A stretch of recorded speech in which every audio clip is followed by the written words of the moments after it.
शहबाज शरीफ ने वजीर आजम के लिए कागजात नामजदगी जमा करवा दिए। कागजात जमा कराने मुत्तहदा अपोजिशन के रहनुमा साथ पहुंचे। PTI ने भी शाह महमूद कुरैशी के कागजात नामजदगी जमा करवा दिए। कागजात नामजदगी की जांच पड़ताल दोपहर 3 बजे की जाएगी। तर्जुमान कौमी असम्बली।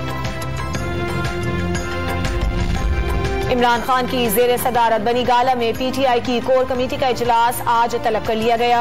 सियासी सूरत हाल और एहतजाज पर तबादला ख्याल होगा।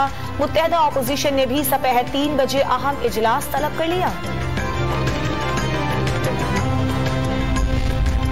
इमरान खान के इक़्तिदार का सूरज गुरूब हो गया। तहरीक अदम एतमाद कामयाब। हिमायत में 174 वोट आए। तहरीक इंसाफ के मुनहरिफ अरकान तहरीक अदम एतमाद का हिस्सा नहीं बने। स्पीकर के मुस्ताफी होने पर अयाज सादिक ने कार्रवाई चलाई।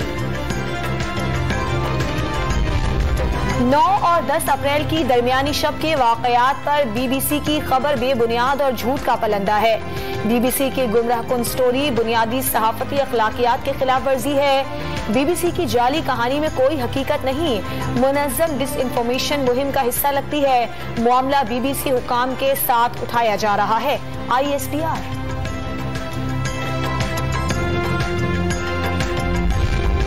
मुल्क की तारीख में पहली बार वजीर आजम को आनी तरीक़ाकार के तहत फारिग किया गया। अब इख्तलाफात को बालाए ताक रखकर काम करने की जरूरत है।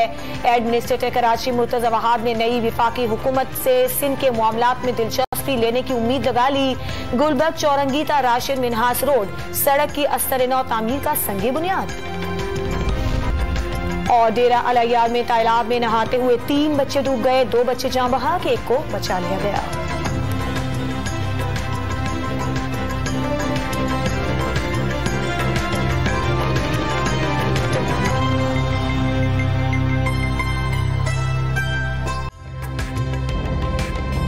ताज़ा तरीन वीडियोस के लिए हमारा YouTube चैनल सब्सक्राइब करके बेल आइकन प्रेस करिए ताकि आपको मिले हर अपडेट सबसे पहले।